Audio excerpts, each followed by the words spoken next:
भारतीय ज्ञान परंपरा देश की संस्कृति है। यह भारत की बौद्धिक संपदा है। जब परंपरा में श्रद्धा और कृतज्ञता न हो तो वह टिक नहीं सकती है।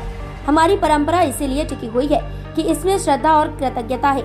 उक्त बातें शुक्रवार को नगर के श्रीनाथ संस्कृत महाविद्यालय के 2 दिनों तक चले शताब्दी वर्ष समारोह के समापन सत्र को बतौर मुख्य अतिथि संबोधित करते हुए संपूर्णानंद संस्कृत विश्वविद्यालय वाराणसी के कुलपति श्री बिहारी लाल शर्मा ने कही।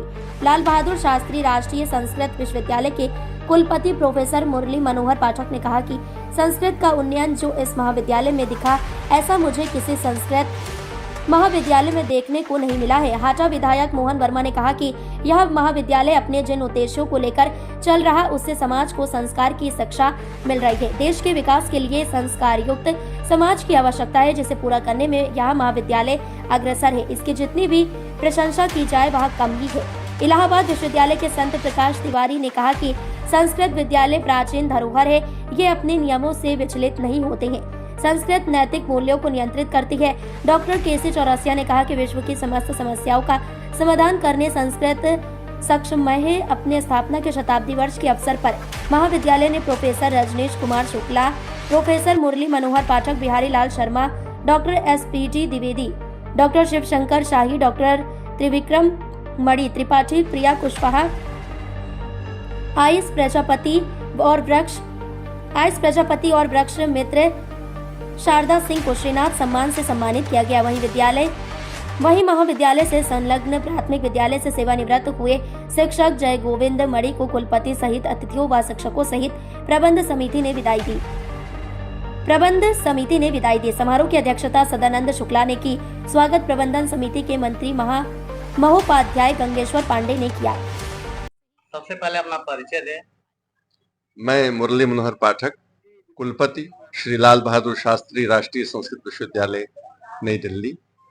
आज श्रीनाथ संस्कृत महाविद्यालय हाटा कुशीनगर उत्तर प्रदेश द्वारा आयोजित इस महाविद्यालय के स्थापना के 100 वर्ष की संपूर्ति के अवसर पर उपस्थित हूँ। यह महाविद्यालय न केवल पूर्वांचल, न केवल उत्तर प्रदेश, अपितु संपूर्ण भारत में अपनी परंपराओं, मर्यादाओं और अध्ययनाध्यापन की उत्कृष्ट शैली और उत्कृष्ट परंपरा के लिए विश्रुत रहा है। यहाँ से निकले हुए छात्र अनेक स्थलों पर जाकर के उच्च पदों पर आसीन रहे हैं।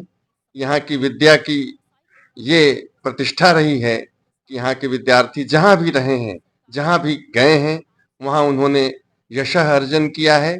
और इस महाविद्यालय का सबसे अच्छा मुझे जो लगता है वो ये है कि यहाँ का जो प्रबंध तंत्र है, यह इसे किसी आय के साधन के रूप में नहीं देख रहा है। आज इस पूरे जगत की बात में कहूँ तो शिक्षा को एक व्यवसाय के रूप में स्थापित किया गया है।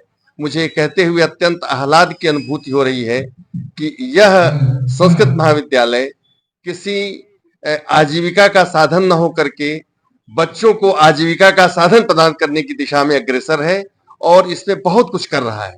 तो यहाँ से निकले बच्चे एक नेक, एक अच्छे इंसान के रूप में एक तरफ बनते हैं, दूसरे तरफ संस्कृत के सुयोग्य विद्यार्थी के रूप में प्रतिष्ठित होते हैं। और आज पूरा देश ही नहीं, पूरा विश्व संस्कृत की ओर और भारतीय संस्कृति की ओर झांक रहा है, क्योंकि वो जो रत्न वहां हैं, जीवन के रत्न हैं। वहां पर भौतिकता और आध्यात्मिकता दोनों उपायन हमें प्राप्त होते हैं। एक हाथ से लौकिक जीवन में सफलता के लिए विद्यार्थी समर्थ होता है, दूसरी तरफ परमार्थ जीवन में आध्यात्मिकता के द्वारा चरम उत्कर्ष परम पद मोक्ष को प्राप्त करने के लिए वो दीक्षित हो जाता है। यही इस संस्कृत महाविद्यालय की देन है, विशेष देन है। मैं इस अवसर पर यहाँ के सभी विद्यार्थियों, अध्यापकों और प्रबंध समिति सबका अभिनंदन और वंदन करता हूँ। बहुत बहुत धन्यवाद। यही तो मैंने कहा कि हमारा जो संस्कृत भाषा है या संस्कृत विद्या, मैं भाषा नहीं कहता हूँ, भाषा तो माध्यम है। संस्कृत में विद्या ज्ञान का खजाना है। वह ज्ञान का खजाना जब आप तक आएगा, जब आप उसको पढ़ेंगे, तो आप जीवन से विमुख हो ही नहीं सकते हैं। एक तरफ आप जीवन के प्रति सचेष्ट होंगे, जीवन के प्रति अच्छा जीवन जीने के लिए अग्रसर होंगे, और दूसरी तरफ आप इस जीवन के द्वारा औरों का जीवन कैसे बना सकते हैं, इधर भी आप सक्रिय होंगे। तो ये हमारा संस्कृत पढ़ा हुआ विद्यार्थी आत्महत्या की ओर नहीं जा सकता, वह आत्महा नहीं हो सकता है। हमारे यहाँ श्रीमद् भागवत कहते हैं, श्रीमद् भागवतकार कहते हैं, नृदेह माद्यं सुलभं सुदुर्लभं प्लवं सुकल्पं गुरुकर्ण धारम मया अनुकूलेन नभस्वतेरितम पुमान भवाब्धिम न तरेत स आत्मा। तो संसार सागर से तरने की बात की गई है, और जो इतने सारे उपकरणों के, इतने सारे संसाधनों के रहते हुए नहीं तरता है, वह आत्महत्यारा कहलाता है। बाकी दूसरा कोई आत्महत्यारा होने का हमारे यहाँ अवकाश नहीं। सर अपना बताएं, और संस्कृत भाषा क्या सभी वर्ग के बच्चों के लिए है या केवल विशेष वर्ग के लिए? मेरा नाम बिहारी लाल शर्मा। मैं संपूर्णानंद संस्कृत विश्वविद्यालय वाराणसी के कुलपति के दायित्व का निर्वहन कर रहा हूँ। आज हाटा में श्रीनाथ संस्कृत महाविद्यालय के अंतर्गत यह जो कार्यक्रम आयोजित है, शताब्दी समारोह, इसमें आना हुआ है। मैं तो प्रथम बार इस पावन धरती पर आया हूँ, और मैंने आते ही इस महाविद्यालय का भ्रमण किया, इसके विविध विभागों का निरीक्षण और अवलोकन किया। सचमुच में बिना किसी संसाधन के, स्वयं के श्रम से संस्कृत माता की सेवा के लिए जिस समर्पण से इस महाविद्यालय के प्रबंधक लगे, वह अभिनंदन के पात्र हैं, बधाई के पात्र हैं। एक लंबी यात्रा 100 वर्ष की पूर्ण की है, इसके लिए ये महाविद्यालय अभिनंदन का पात्र है, और ये यात्रा अनवरत आगे चलती रहे, ये बाबा विश्वनाथ से कामना है। आपने पूछा कि क्या संस्कृत केवल विशेष वर्ग तक ही सीमित है या सबको पढ़नी चाहिए? संस्कृत संस्कार देने वाली भाषा है, और संस्कृत का ही उद्घोष होता है कि स्वार्थम सर्वार्थ युक्तम स्यात्। स्वार्थ को सर्वार्थ से जोड़ करके चलना चाहिए। ये परोपकार के भाव को लेकर के चलने वाली भाषा है। हमारे 18 पुराणों का जो संदेश है, परोपकाराः पुण्याय पापाय परपीडनम, तो ये उद्घोष और कहीं नहीं मिल सकता। इस भाषा में जो उद्घोष सामान्य जनता के प्रबोधन के लिए मिलते हैं, वो दुनिया के किसी साहित्य में, किसी वाङ्मय में नहीं मिल सकते।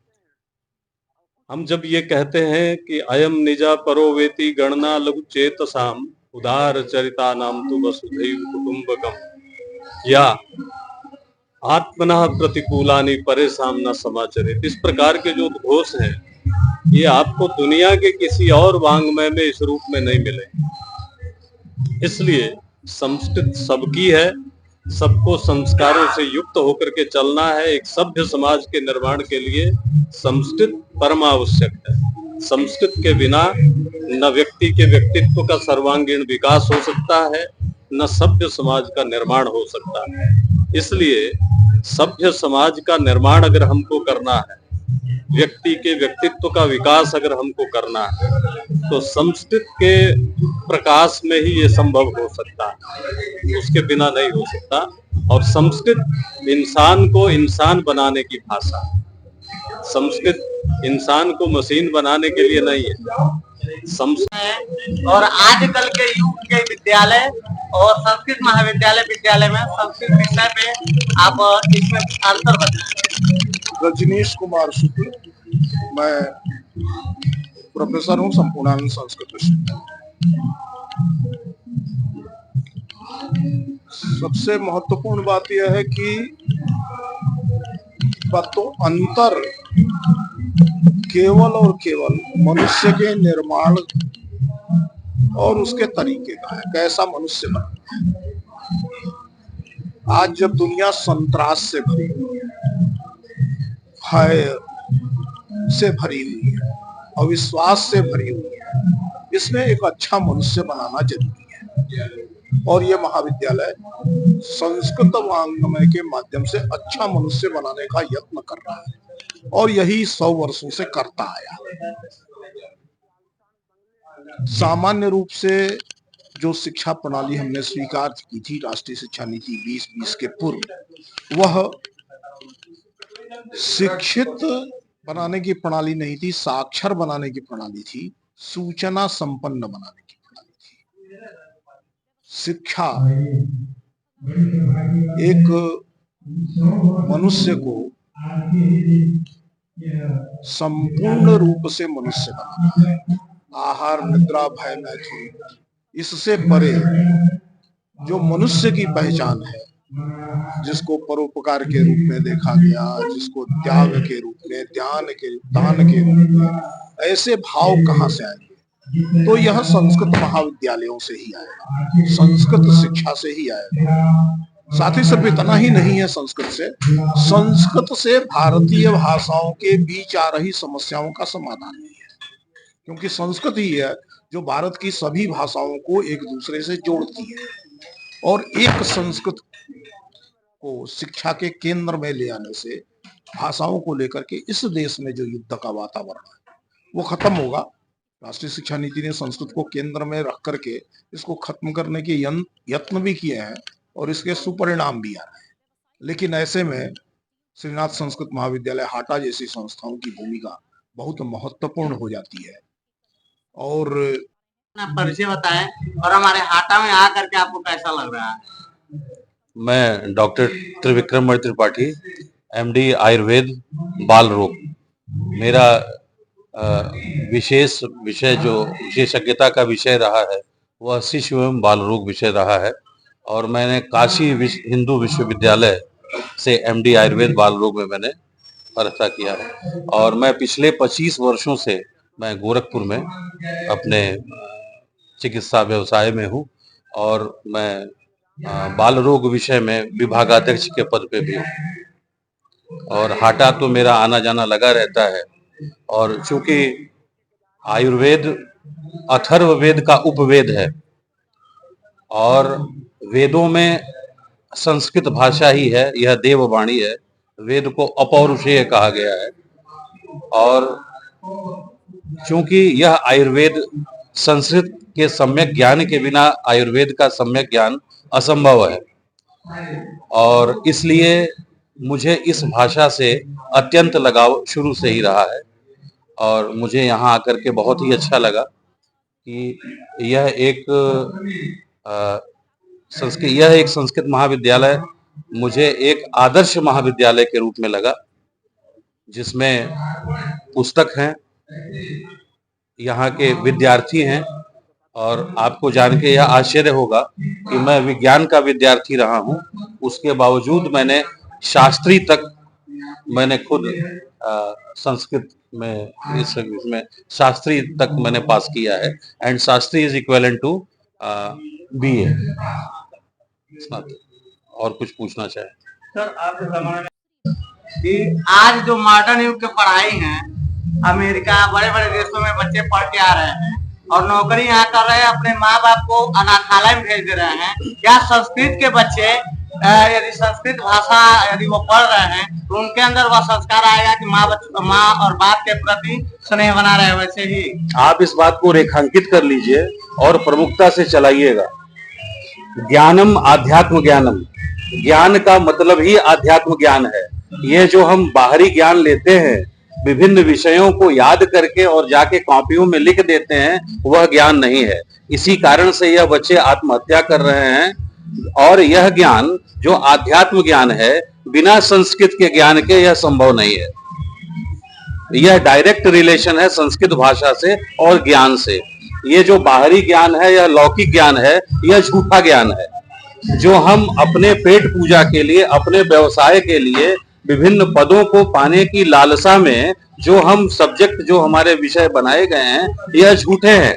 हमें समूची शिक्षा प्रणाली को बदलना होगा और सब में हमें संस्कृत भाषा, वेद, उपनिषदों का सार, विभिन्न विद्वानों के द्वारा लिखी गई पुस्तकों